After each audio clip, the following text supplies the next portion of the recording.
সফলতাৰ এটা বিশেষত্ব হৈছে ই কষ্ট কৰা মানুহক ভাল পায়।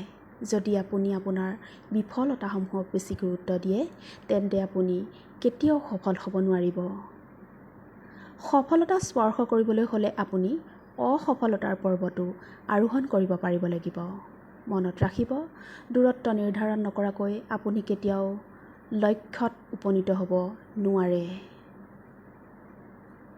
তেতিয়ালৈকে আপুনি আপোনাৰ কাম কৰি গৈ থাকক যেতিয়ালৈকে আপুনি সফল নহয়। সেইজন লোকেহে ভাল কাম কৰিব পাৰে যিজনে ভুল কৰিবলৈ ভয় নকৰে।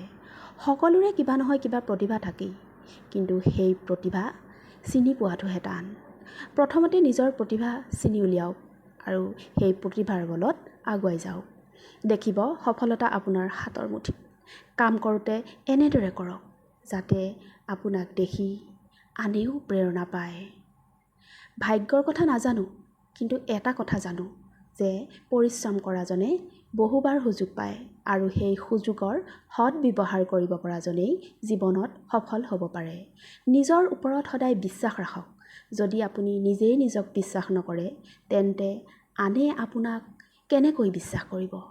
সময় থাকোঁতেই আপুনি আপোনাৰ যাত্ৰা আৰম্ভ কৰক, অন্যথা আন কোনোবাই আপোনাক তেওঁৰ নিজৰ যাত্ৰাৰ অধীন কৰাই ল'ব।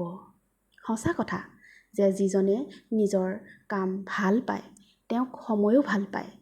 যদি বেলিটোৰ দৰে পোহৰ দিব বিচাৰে, উজলিব বিচাৰে তেন্তে সদায় সোনকালে উদয় হ'বও পাৰিব লাগিব। শিকাৰ ইচ্ছা থাকিলে শিকিবলগীয়া বহু কথাই আপুনি নিজৰ অসফলতা আৰু অতীতৰ পৰাই শিকিব পাৰে। কাৰণ নিজে কৰি অহা ভুলবোৰেই আমাক বহুত শিক্ষা দিয়ে। মনত ৰাখিব, লিখিব জনাজনে নিজৰ ভাগ্য ভগা কলমেৰেও লিখি দিব পাৰে। সুযোগ পোৱাৰ অপেক্ষাত বহি নাথাকিব। কৰিম বুলি ভাবি থকা কামটো কাইলৈ কৰিম, পৰহিলৈ কৰিম বুলি ৰাখি নথব। আজিয়েই আৰম্ভ কৰক। কঠোৰ পৰিশ্ৰম কেতিয়াও বিফলে নাযায়। তেজ আৰু ঘামেৰে লিখিব লাগে জীৱনৰ সফলতাৰ কিতাপ। জীৱনৰ প্ৰতিটো কথা আমাক জীৱনেই শিকায়, কিন্তু ইয়াক আয়ত্ত কৰাৰ কৌশল আপুনি নিজেই বুজি পাব লাগিব।